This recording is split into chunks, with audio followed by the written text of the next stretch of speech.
ఇప్పుడు కారణమాయరం అయిన తర్వాత స్వామివారికి అమ్మవారికి ఇద్దరికీ అక్షతారోపణం, తలంబ్రాల వేడుక. ఇది మన సంస్కృతిలో, ముఖ్యంగా మన తెలుగువారి సంస్కృతిలో ఇది కూడా ఒక గొప్ప విశేషం. ఇందాక మనం జీలకర్ర బెల్లం గురించి ఎలా అనుకున్నామో, ఈ తలంబ్రాల వేడుక కూడా మన తెలుగువారికి మాత్రమే ఉన్నది. అటువంటి ఒక విశేషమైనటువంటి తలంబ్రాలు. ముఖ్యంగా శంకరాచార్యుల వారు ఆ తలంబ్రాల గురించి చాలా గొప్పగా చెప్తారు. జానక్యా కమలామలాంజలి పుటే యా పద్మరాగాయితా న్యస్తా రాఘవ మస్తకే చ విలసత్కుంద ప్రసూనాయితా స్రస్తా శ్యామల కాయకాంతి కలితా యా ఇంద్రనీలాయితా ముక్తాస్తా శుభదా భవంతు భవతాం శ్రీరామ వైవాహికా అని సీతారాముల కళ్యాణ సందర్భంలో ఒకరికొకరు వారు తలంబ్రాలు వేసుకుంటున్నప్పుడు, ఇప్పుడైతే మనం తలంబ్రాలు అనంటే అక్షతలు వేస్తున్నాం, కానీ ఆనాడు సీతారాములిద్దరూ ముత్యాలు పోసుకున్నారట. ముత్యాలు మణులతో కూడినటువంటి అద్భుతమైనటువంటి రత్నాలను వాటిని వారి శిరస్సున వారు వేసుకున్నారు. అయితే ముఖ్యంగా ముత్యాలు దాంట్లో ప్రధాన పాత్ర వహించాయి. ముత్యాలు తెల్లనైనటువంటివి. రామచంద్రమూర్తి నల్లనైనటువంటి వాడు. నల్లనైనటువంటి రాముడు తలపాగా చుట్టుకున్నాడు, తెల్లని తలపాగా అని పెళ్లి సందర్భంలో. సీతమ్మ వారు సహజంగానే బంగారు బొమ్మ ఎర్రగా ఉంటుంది. ఆవిడ గోరింటాకు పెట్టుకుంది తన చేతికి, అది ఎర్రగా ఉంది. తెలుపు దగ్గర ఏ రంగు పెట్టినా ఆ రంగు ఆ తెలుపుకు వర్తిస్తుంది. తెల్లనైనటువంటి ముత్యాలు సీతమ్మ వారి చేతిలో, ఎర్రనైనటువంటి చేతిలో ఉండేటప్పటికీ ఆ తెల్లని ముత్యాలు ఇంద్రనీలమణుల్లా పద్మరాగాలుగా అయిపోయాయట. యా ఇంద్రనీలాయిత యా పద్మరాగాయిత పద్మరాగాలుగా అయ్యాయి. ఆ తర్వాత సీతమ్మ వారు తన చేతిలో ఉన్నటువంటి ఎర్రగా కనిపించేటువంటి ముత్యాలను రాముడి తలపాగా మీద వేశారు. తలపాగా తెల్లగా ఉంది కదా, అప్పుడు ఆ తలపాగా మీద అవి తెల్లని కుంద ప్రసూనాల్లాగా అయినాయట. కుంద ప్రసూనాలు అంటే మల్లె పువ్వుల్లాగా తెల్లగా అయ్యాయి. ఆ తల మీదే ఉండవు కదా, తల మీద వేసిన తర్వాత కిందకి జారిపోతున్నాయి. రాముడు నల్లగా ఉంటాడు, ఇంద్రనీలమణి సన్నిభుడు రామచంద్రమూర్తి. ఆయన తల మీద నుంచి జారుతూ ఉంటే ఆయన నల్లదనం ఆ ముత్యాలకు అంటుకొని ఇంద్రనీలమణులాగా ప్రకాశించాయి. ఒకే తెల్లని ముత్యాలు సీతమ్మ చేతిలో ఎర్రగాను, రాముని తల మీద తెల్లగాను, రాముని పైనుంచి నల్లగాను 3 రకాలుగా కనిపించాయి అని, ఇటువంటి ముత్యాలు మీ అందరికీ కూడా శుభాలు కలుగజేయాలి అని శంకరాచార్యుల వారు అద్భుతంగా వర్ణించారు ఆ కళ్యాణ ఘట్టాన్ని. అటువంటి ఆ ముత్యాలు మన భద్రాచలంలోనే చాలా చోట్ల, అన్ని చోట్లలో ఈ రోజుల్లో కళ్యాణాల్లో ముత్యాలు సమర్పిస్తున్నారు, కానీ ముత్యాలు సమర్పించేటువంటి ఆచారం ఆరంభమైంది భద్రాచలంలోనే. ఈరోజు గౌరవ ముఖ్యమంత్రి వర్యులు ప్రభుత్వం తరఫున, తెలంగాణ ప్రభుత్వం తరఫున ఇక్కడికి విచ్చేసి ముత్యాల తలంబ్రాలు సమర్పిస్తున్నారంటే, ఆనాడు ఈ తెలంగాణ రాష్ట్రాన్ని పరిపాలించినటువంటి తానీషా గారి ఆచారం ఇది. అనూచానంగా వస్తున్నటువంటి ఆచారం.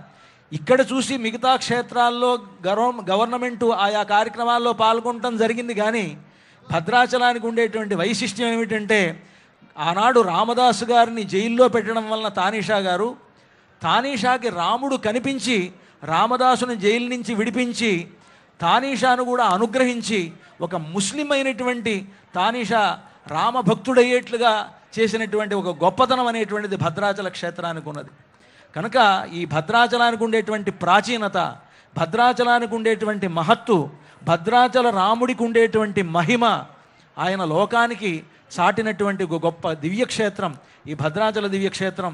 ఈనాడు ఆ ఆచారాన్ని, ఆ సంప్రదాయాన్ని కాపాడుతూ తెలంగాణ రాష్ట్ర ముఖ్యమంత్రి గారు ఇక్కడికి విచ్చేసి, వారే కాక వారి పరివారంగా ఉన్నటువంటి ఉప ముఖ్యమంత్రి గారు, మన మంత్రివర్యులు, మన దేవాదాయ శాఖ మంత్రి అందరూ వచ్చి ఈనాడు రామచంద్రమూర్తి యొక్క సేవలో పాల్గొంటూ ఉన్నారు. మరొక గొప్ప విశేషం ఈనాటి కళ్యాణానికి, పరాభవనామ సంవత్సర శ్రీరామనవమి కళ్యాణోత్సవానికి ఏమిటి విశేషం అంటే, ఈరోజు ముఖ్యమంత్రి వర్యులు అక్కడ సరిగ్గా ఈ పునరుద్ధరణ కార్యక్రమాలని ప్రారంభించి వస్తున్నారు. నిజంగా అది ఎంత గొప్ప అదృష్టం. ఎప్పుడో రామదాసు గారు కట్టారు, మళ్ళీ ఇది 50లో పునరుద్ధరణ జరిగింది ఆలయానికి. 58లో ఆ పునరుద్ధరణ 68లో 58లో ప్రారంభమైనటువంటి పునరుద్ధరణ 68లో ఆలయం అనేటువంటిది ఆవిష్కరింపబడింది. ఈ కళ్యాణ మండపం ఇక్కడ మనం ఉంటున్నామంటే 68లో ఇది ఆవిష్కరింపబడింది. 68లో ప్రారంభించబడింది. 50 నుంచి 54, 58 నుంచి పునరుద్ధరణ సంఘం ఏర్పడి ఆనాడు 68లో ఇది ప్రారంభించారు. ఆలయం కూడా ఈనాడు మనకు ఉన్నటువంటి స్ట్రక్చర్ అంతా కూడా ఆ రోజు ప్రారంభించబడింది. తిరిగి ఈనాడు అదేవిధంగా లోపల ఉండేటువంటి మూలమూర్తుల ఆలయం ఎలా జరగాలో అదేవిధంగా జరగాలి అని మన ఈనాడు రాష్ట్ర ప్రభుత్వం తరఫున ముఖ్యమంత్రి గారు మొదలైనటువంటి ఈ జిల్లా మంత్రులు మొదలైనటువంటి వారు ఎంతో కృషి చేసి ఇప్పుడు మనకి ఈ విధంగా 351 కోట్లు ఇప్పుడు మొట్టమొదటి విడతగా రిలీజ్ చేశారు. గొప్ప విషయం. రాబోయేటువంటి సంవత్సరం మనకి గోదావరి పుష్కరాలు, ఆ పుష్కరాలకు సంబంధించినటువంటి ఏర్పాట్లతో పాటుగా భద్రాచల ఆలయంలో చుట్టూ ఉండేటువంటి మండపం అంతా కూడా నల్లరాతి కట్టడంతో లోపల ఉండేటువంటి చుట్టూ ఉండేటువంటి ఆలయాలన్నీ కూడా రాతి ఆలయాలతోటి ఇవన్నీ కూడా గొప్ప ప్లాన్ తోటి సిద్ధం చేశారు. మొత్తం మీద 587 కోట్లు, సుమారుగా 600 కోట్ల బడ్జెట్ తోటి త్వరలో భద్రాచలం నిత్య నూతనంగా అత్యద్భుతంగా తయారవబోతున్నది. ఇటువంటి ఒక గొప్ప సేవ మనకి మన ప్రభుత్వం తరఫున ముఖ్యంగా మన ముఖ్యమంత్రి గారికి లభించడం అనేటువంటిది రామచంద్రమూర్తి యొక్క పరిపూర్ణమైనటువంటి అనుగ్రహంగా నేను భావిస్తూ వారికి సకల శుభాలు రామచంద్రమూర్తి కలుగజేయాలని దేవస్థానం తరఫున ప్రార్థిస్తున్నాను. క్షీరేణ ప్రక్షాళ్య విరవదాయ క్షీరఘృతపాణినా విరవస్తేర్య సామ్రాజ్యమితి శిరసి నిక్షిపేత్. ఓం ప్రజాపతి స్త్రియాం యశః ముష్కయోరజధాత్సవం కామస్య తృప్తిమానందం తస్యాగ్నే భాజయేహమా మోదః ప్రమోద ఆనందః ముష్కయోర్నిహితः సవః తృప్వేవ కామస్య తృప్యాణి దక్షిణానాం ప్రతిగ్రహే మనసశ్చిత్తమాకూతిం వాచः సత్యమసేమహే పశూనాం రూపమన్నస్య యశశ్రీశ్రగితాం మయీ యథాహమస్యా తృప్తగ్స్త్రియై పుమాన్ యథాస్తే తృప్యతే పుంసి ప్రియే ప్రియా ఏవం భగస్య తృప్యాణి యజ్ఞస్య కామ్యః ప్రియః దదామీత్యగ్నిర్వదతే హంతే వాయురాదత్ హంతేతి సత్యం చంద్రమా ఆహ ఆదిత్యः సత్యమోమితి ఆపస్తత్ సత్యమాభరన్ యశో యజ్ఞస్య దక్షిణా. ఓం సామ్రాజ్యం భోజ్యం స్వరాజ్యం వైరాజ్యం పారమేష్ట్యగుం రాజ్యం మహారాజ్యమాధిపత్యమయం.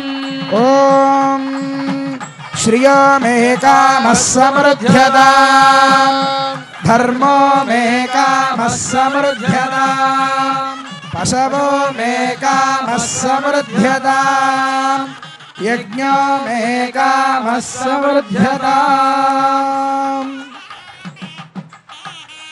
ఓం ధ్రువంతే రాజా వరుణో ధ్రువం దేవో బృహస్పతిః ధ్రువంత ఇంద్రశ్చాగ్నిశ్చ రాష్ట్రం ధారయతాం ధ్రువం. అక్షదారోపణ ముహూర్తః సుముహూర్తోऽస్తు విభవంతో మహాంతో అనుగృహంతు రోపణ ముహూర్తోస్తు. జయ బోలో రామచంద్ర భగవాన్ కి, రాజిత సీతామాయికి, లక్ష్మణ స్వామికి, పవనసుత హనుమానికి. జై శ్రీరామ్. భద్రాద్రి రామ గోవింద, భక్త రామదాస వరద గోవింద.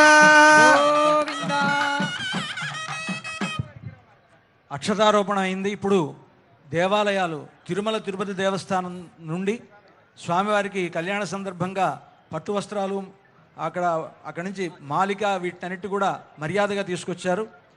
ఆ తర్వాత శ్రీమన్నారాయణ జీయర్ స్వామి వారు, అదేవిధంగా శృంగేరి పీఠాధిపతులు, రామదాసు వంశస్థులు, తూము నరసింహదాస్ గారి వంశస్థులు వీరంతా కూడా స్వామివారికి కళ్యాణ సందర్భంగా పట్టు వస్త్రాలను సమర్పిస్తున్నారు. ముందుగా తిరుమల తిరుపతి దేవస్థానం వారు. అదేవిధంగా మంత్రివర్యులైనటువంటి శ్రీ పొంగులేటి శ్రీనివాసరెడ్డి గారి దంపతుల తరఫున పట్టు వస్త్రాలు, ఒక వెండి పళ్ళెము, అలాగే తలంబ్రాలను అందించడం జరిగింది. అలాగే బత్తుల శివధర్ రెడ్డి గారు, బత్తుల హేమలత, శ్రీనివాస్ శాంతి గారు కూడా అందించడం జరిగింది. అదేవిధంగా శ్రీ జస్టిస్ పమిడిగంటం కోదండరామయ్య గారు స్థాపించిన పీతాంబరం ట్రస్ట్ ద్వారా శ్రీ శృంగేరి శారదామఠం ద్వారా చదివించిన పట్టు పీతాంబరములను ఇచ్చినవారు పమిడిగంటం శ్రీ రఘురాం గారు.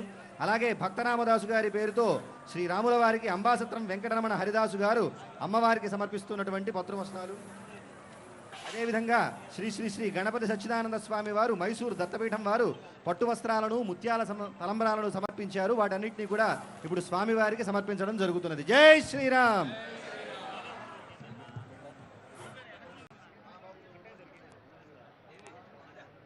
శ్రీర్వర్చస్యమాయుష్యమారోగ్యమావేదాక్షోభ ధాన్యం ధనం పశుం బహుపుత్రలాభం శతసంవత్సరం దీర్ఘమాయు. శ్రీ శ్రీనివాస ఈశానాంజగదోస్య వెంకటపతేర్విష్ణోః పరాం ప్రేయసీం తద్వక్షస్థల నిత్యవాసరశిఖాం తత్క్షాంతి సంవర్ధినీం పద్మాలంకృత పాణిపల్లవయుగాం పద్మాసనస్థాం శ్రియం వాత్సల్యాధిగుణోజ్వలాం భగవతీం వందే జగన్మాతరం. శ్రియః కాంతాయ కళ్యాణ నిధయేర్థినాం శ్రీవేంకట నివాసాయ శ్రీనివాసాయ మంగళం. లక్ష్మీరమణ గోవింద ఇందిరారమణ గోవింద